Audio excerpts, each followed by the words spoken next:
Very good morning to all of you दोस्तों। स्वागत है आप सभी का एजुकेशन के 86 पे। चैनल पे नए हैं तो चैनल को सब्सक्राइब जरूर कर लेंगे for the latest job update पाने के लिए।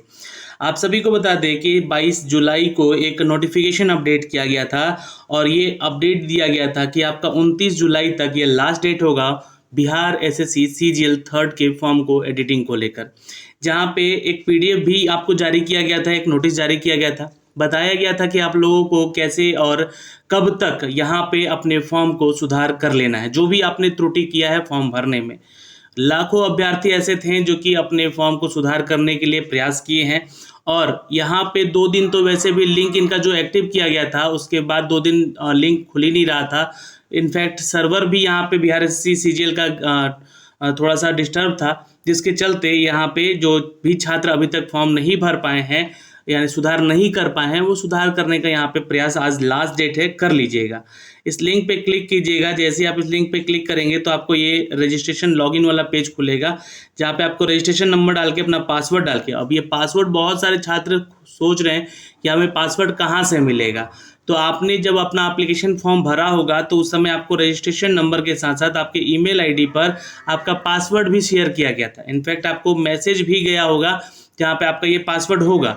अगर आपने ईमेल आईडी ही गलत डाला है तो इसमें कोई आपके सुधार नहीं हो सकते हैं, क्योंकि वो पासवर्ड भी और ओटीपी भी आपके ईमेल पे जाएगा। जब भी आप सुधार कोई कर लीजिएगा, सुधार करने के बाद अपने ईमेल आईडी पे ही आपको ये ओटीपी भेज रहा है कि आप जो सबमिट कर रहे हैं सारी चीज़ों को, ये जो आप यहाँ पे फॉर्म भर के सुधार कर रहे हैं उसमें ओटीपी जो है आपको मांग रहा है कि आप ओटीपी जो है ये आपके ईमेल आईडी से वेरीफाई कर रहा है। अगर नहीं आपने सही ईमेल आईडी डाला होगा तो आप सुधार कर भी नहीं सकते हैं। ये एक दिक्कत है यहाँ पे। फ़ोटो और सिग्नेचर को लेकर बहुत सारे छात्र यहाँ पे परेशान थे कि फ़ोटो और सिग्नेचर में सुधार करने का लिंक नहीं दिया गया है, तो क्या हमें यहाँ से बाहर किया सकता है? तो बिल्कुल ऐसा नहीं है। देखिए, फ़ोटो और जब भी आपका एडमिट कार्ड जारी होगा, अगर अस्पष्ट रहा आपका फ़ोटो, मान लीजिए कि फ़ोटो सही नहीं रहा आपके एडमिट कार्ड पे, तो वहाँ पे आपको बोला जाएगा कि आप अपने साथ एक फ़ोटो संलग्न करके ले आएंगे और वहाँ पे सेल्फ अटेस्ट करके वो एडमिट कार्ड पे चिपकाया जाएगा आपके एग्ज़ाम सेंटर्स पे, जो कि शिक्षक के निगरानी में होगा। तो ये दिक्कत नहीं है फ़ोटो और सिग्नेचर को लेकर, यहाँ पे ये सारी चीज़ें हैं। बहुत सारे छात्र यहाँ पे कमेंट करके ये भी पूछ रहे थे कि भैया जैसे कि मेरा नाम में गलती है, तो उन सब का सुधार कर सकते हैं। नाम कर सकते हैं, अपना पता सुधार कर सकते हैं, अपने 10th और 12th का मार्कशीट का गलत नंबर डाल दिए तो सुधार कर सकते हैं, अपने एनसीएल जो सर्टिफिकेट है उसमें अगर कोई गलती की है तो। एक सवाल और उठा था यहाँ पे कि बहुत सारे छात्र जैसे क्या है कि बोल रहे थे कि इसमें क्या जाति प्रमाण पत्र लगाना होगा हमें। जाति प्रमाण पत्र नहीं लगाना है आपको। यहाँ पे जो एनसीएल है, एनसीएल का जब आपका सर्टिफिकेट है उस पर आपको आपका जाति बताया गया है ना। जाति प्रमाण पत्र कौन लगाएगा? जो एससी एसटी कैटेगरी के छात्र हैं, क्योंकि उनका जो है उनके जाति से संबंधित ही वो एससी एसटी कैटेगरी का छात्र का सर्टिफिकेट बनता है।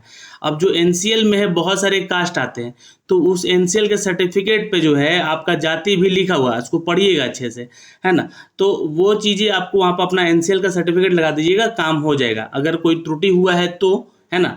यहाँ पे ये चीज़ें आपको बतानी जरूरी थी, ये सारी चीज़ें जो कि यहाँ से स्पष्ट हो चुका होगा। अगर फिर भी अगर आपका कोई डाउट रहा है तो कमेंट सेक्शन में कमेंट करके ज़रूर पूछ लीजिएगा। ये जो 22 तारीख का नोटिफिकेशन दिया गया था, इस पे साफ साफ लिखा गया था कि ऑनलाइन आवेदन सबमिट करने से पूर्व अभ्यर्थी का रजिस्ट्रेशन ईमेल आईडी पर एक ओटीपी प्राप्त होगा, है ना। आपको ओटीपी भेजा जाएगा। ओटीपी का प्रयोग करके ही उपरांत उनके आवेदन को सबमिट करना होगा। तो ये ध्यान रखिएगा, आपका जो ओटीपी है वो आपके ईमेल आईडी भेजा जाएगा, तभी आप इसको जो है सबमिट कर पाएंगे। यानी कि आपका जो है आपने भेज भी दिया है, अगर अपना जो डॉक्यूमेंट्स है उसका जो स्कैन कॉपी डालना है, डालने के बाद आपके ईमेल आईडी पर एक ओटीपी जाएगा और ओटीपी जैसी आप उस पर इसको निकाल के यहाँ पे डालेंगे इस यहाँ पे इसके ब्राउज़र में, तो आपको यहाँ पे बोलेगा कि आपका एप्लीकेशन फाइनली सबमिटेड हुआ सक्सेसफुली, आपका एक्सेप्ट किया जा रहा है यहाँ पे सर्टिफिकेट। तो ये सारी चीज़ें होंगी यहाँ पे, तो इसको ध्यान में रखिएगा। ऐसा करके ही आप अपने को रजिस्टर्ड मानिएगा कि आपका सुधार हो चुका है। अब चलते हैं नई बहाली की प्रक्रियाओं की तरफ। तो बिहार में समाज कल्याण विभाग की तरफ से एक प्रस्ताव आ रहा है और ये प्रस्ताव है दोस्तों संविदा आधारित, संविदा पे यानी कि कॉन्ट्रैक्ट पे जो भी छात्र अपना नौकरी कर रहे हैं या करना चाहते हैं उनके लिए एक अच्छी खबर और है, क्योंकि आगे चलकर क्या ये विभाग जो है इनको परमानेंट जॉब देगी, तो बिल्कुल देगी। ये बात आप ध्यान में रख लीजिएगा, क्योंकि आज ही के पेपर में एक और अपडेट दिया गया है जो कि समाज कल्याण विभाग के अलावा और भी जो प्रशासनिक विभाग हैं उसमें संविदा पे जितने लोग कार्यरत हैं उनको नियमित यानी कि परमानेंट करने को लेकर भी एक अपडेट दी गई है। मैं वो बताऊंगा, लेकिन इस नई बहाली की प्रक्रिया के बारे में जानने का प्रयास करते हैं। संविदा पर बहाल होंगे यहाँ पे 30,000 महिला, ये कोऑर्डिनेटर का पोस्ट है यहाँ पे। अब इसके लिए इनका कार्य क्या होगा ये मैं आपको डिस्कस करूंगा इस वीडियो में, तो ध्यान से सुन लीजिएगा। केंद्र और राज्य सरकार की ओर से महिला की सुरक्षा, शिक्षा और उसके आर्थिक विकास को लेकर चलाई जा रही योजनाओं की जानकारी यहाँ पर ग्रामीण इलाकों तक पहुँचाने के लिए प्रदेश में 30,000 महिलाओं को कोऑर्डिनेटर की बहाली की जाएगी और ये एक कॉन्ट्रैक्ट बेसिस पे होगा। देखिए, इन कॉन्ट्रैक्ट बेसिस के आधार पे जब बहाली होती है तो 3 से 4 साल या 3 से 5 साल का उनका बहाली होता है, यानी कि 3 साल आपको जॉब रहेगा। लेकिन उसके लिए आप दावा नहीं कर सकते हैं कि आप जो है कॉन्ट्रैक्ट पे काम किए हैं तो आपका जो जॉब है वो नियमित हो जाए, यानी कि आपका जो सरकार जो है ये मान ले कि आप यहाँ पे परमानेंट हो गए हैं, ऐसा नहीं है। बट सरकार जो है यहाँ पे एक नियम लेकर आई है जिसके तहत आप जो है अगर संविदा पे काम कर रहे हैं तो उसको नियमित वो कर सकती है आपके पिछले काम के आधार पर देखते हुए। अगर उनको लगा कि यहाँ पे ये रिक्रूटमेंट जो ली गई है इनको अब नियमित कर दिया, तो सरकार के ऊपर डिपेंड करता है, आयोग के ऊपर डिपेंड करता है कि वो आयोग जो है यहाँ पे उसको जरूरत है या नहीं है। पर ये जो है बहाली की प्रक्रिया यहाँ फिलहाल अभी संविदा के आधार पर है, जो कि बहाल इन महिलाओं को मान्यता दिया जाएगा, यानी कि इनको जो सैलरी भी दी जाएगी। समाज कल्याण विभाग का खाका बनाया गया है और कैबिनेट की मंजूरी भी इसको दी गई है। यह इसकी मंजूरी देने के बाद ही बहाली प्रक्रिया शुरू होगी। यह टोला सेवक, देखिए आप लोगों को बता दें कि टोला सेवक की बहाली 2018 में निकाली गई थी और उसके तर्ज पर ही यह बहाल होंगे महिला कोऑर्डिनेटर का ये पोस्ट, तो ताकि ग्रामीण महिलाओं की योजनाओं का लाभ यहाँ पे जल्द से जल्द मिल सके। यह सेविका पंचायत स्तर पर इसकी नियुक्ति होगी। तो टोला सेवक और जो है सेविका पंचायत, ये टोला सेवक के तर्ज पे इनकी बहाली होगी। इनका नाम होगा सेविका पंचायत, ठीक है, महिला कोऑर्डिनेटर का नाम होगा, ये इनकी नियुक्ति हो। तो ये बहाली की प्रक्रिया है जहाँ पे इसकी मंजूरी मिल चुकी है और ये आदेश दिया जा चुका है। अब इन कामों को लेकर यहाँ पे जो है आपका ये जॉब प्रोफाइल होगा कि आपका टोला सेवक का जो जॉब प्रोफाइल होता था वो, और उनकी सैलरी होती थी 18,000 रुपये, है ना। तो हो सकता है कि आपकी सैलरी भी यहाँ पे 15 से 18 के बीच में रखी जाएगी। अब यहाँ पे बात होगी इन कामों को लेकर समन्वय करने की मदद। तो महिला उत्पीड़न यानी कि जो इनका जॉब प्रोफाइल होगा कि क्यों बनाया जा रहा है, इस पोस्ट को क्यों लाया जा रहा है, तो महिला उत्पीड़न शिकायत मिलने पर उनकी न्यायिक प्रक्रिया में सहयोग करेंगी। बाल विवाह, महिला शिक्षक और आर्थिक बढ़ावा देने हेतु इनका योजना को पूरा करने का सहयोग करेंगी, यानी कि ये सपोर्ट करेंगे लोग इन सभी चीज़ों को रोकथाम के लिए, महिला शिक्षा को आगे बढ़ाने के लिए, आर्थिक बढ़ावा को आगे बढ़ाने के लिए और बाल विवाह को रोकथाम के लिए। स्कूल नहीं जाने वाली लड़कियों के माता पिता से मिलकर उनकी काउंसलिंग करेंगे। जो भी माता पिता अपने बच्चियों को स्कूल नहीं भेजते हैं उनको बताया जाएगा, उनको काउंसलिंग किया जाएगा कि आप अपने बच्चों को स्कूल भेजिए, अपने बच्चियों को स्कूल भेजिए, और सरकार की योजनाओं से संबंधित सारी जानकारी उनको बताई जाएगी, जानकारी दी जाएगी। उन्हें स्कूल तक पहुँचाने की एक जिम्मेदारी होगी इन कोऑर्डिनेटर महिलाओं की।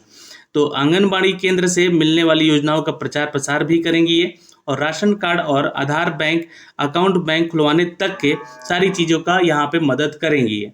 तो ये सारी डिटेल जो है यहाँ पे इनका कार्य को लेकर है, यानी कि जॉब प्रोफाइल को लेकर। तो संविदा के आधार पर इनकी बहाली की प्रक्रिया होगी जहाँ पे 30,000 कोऑर्डिनेटर जो महिलाओं की नियुक्ति होगी, जो कि टोला सेवक के तर्ज पे होगी, और इनको कहा जाएगा सेविका पंचायत, ठीक है। तो ये सारी डिटेल मैंने दी है। इनका मानदेय भी दिया जाएगा, यानी कि सैलरी भी दी जाएगी, और इनको जो है जॉब प्रोफाइल ये रहेगा इनका। ये सारी डिटेल यहाँ से दी गई है। फिर भी अगर आपके कोई डाउट है तो आप इसके रिगार्डिंग आप हमें क्वेश्चन करके पूछ भी सकते हैं।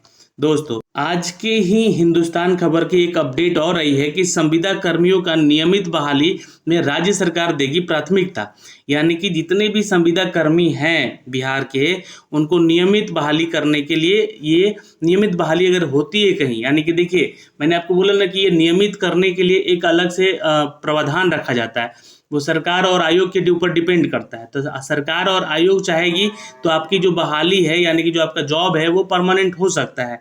तो अब क्या कर रहे हैं लोग यहाँ पे कि इनको नियमित बहाली करने के लिए, तो अगर कोई बहाली की प्रक्रिया निकलती है, ऐसा कहा जा रहा है यहाँ पे, ये जो बातें लिखी गई हैं कि अगर कोई बहाली की प्रक्रिया निकलती है सिर्फ पुलिस संवर्ग को छोड़कर, यानी कि सिपाही भर्ती में या पुलिस भर्ती में या दरोगा भर्ती में आप अगर छोड़ दें सारी चीज़ों को, तो आपको यहाँ पे प्राथमिकता दी जाएगी, यानी कि आपको वेटेज दिया जाएगा। आप उस बहाली में पार्टिसिपेट करेंगे तो आपको यहाँ पे कुछ अंक पहले से रोस्ट किए जाएंगे, सिर्फ सिपाही और दरोगा की बहाली को छोड़कर। राज्य सरकार ने संविदा पर बहाल होकर विभिन्न विभागों में कार्यरत कर्मियों की नियमित बहाली को लेकर बड़ी छूट दी है। बड़ी ये जो छूट दिया गया है, ऐसा नहीं है कि आपको परमानेंट डायरेक्ट कर दिया जा रहा है। आपको अगर कहीं जॉब लेनी है तो उसमें ये आपको फायदा हो सकता है, यानी कि संविदा से आप परमानेंट में आ सकते हैं। इसके तहत अगर कोई संविदा कर्मी जिस पद पर काम कर रहे हैं और वे उसी पद पर नियमित बहाली के लिए आवेदन करेंगे, यानी कि अगर आप जिस पोस्ट पे काम कर रहे हैं और उसके लिए आप चाहते हैं कि परमानेंट जॉब हो जाए आपका ये, तो उन्हें प्राथमिकता दी जाएगी। प्रति वर्ष किए गए उनकी संतोषजनक सेवा को देखा जाएगा, यानी कि जितने भी साल आपने काम किए हैं उसकी सेवा को देखा जाएगा। अधिकतम 5 अंक प्रति वर्ष की दर से 25 अंक यहाँ पे आपको मिलेंगे, उसका वेटेज देने का छूट मिलेगा। तो आप अगर संविदा पे कहीं जॉब कर रहे हैं तो अच्छे से जॉब कीजिए ताकि उसको उसका फ़ायदा मिल सके। कहीं भी आपको यहाँ से निकाला नहीं गया हो, भले ही यहाँ पे उसका आप वेटेज उठा सकते हैं। इसी तरह संविदा नियोजन के बाद यहाँ पे अवधि जो है समतुल्य सामान्य छूट अधिकतम उम्र सीमा को दी जाएगी। किसी भी कार्यरत वर्ष के अंश को भी इसमें शामिल किया जाएगा, परंतु उम्र सीमा में छूट का लाभ वैसे मामलों में नहीं दिया जाएगा जिसमें कि कानून और नियुक्ति नियमावली शामिल होगी। यानी कि अगर आप यहाँ पे पुलिस दरोगा की बहाली को लेकर आते हैं, निकलता है वैकेंसी, तो उसमें आपको इसका फ़ायदा नहीं मिलेगा। ठीक है, ये बात ध्यान रखिए। मसलन पुलिस की नियुक्ति ऐसा अन्य कोई मामला हो जिसमें कि उम्र की छूट यहाँ पे आपको नहीं दी जाएगी और न ही नियमावली में कोई बदलाव किया जाएगा। ऐसे मामलों में उम्र सीमा के छूट का लाभ नहीं दिया जाएगा।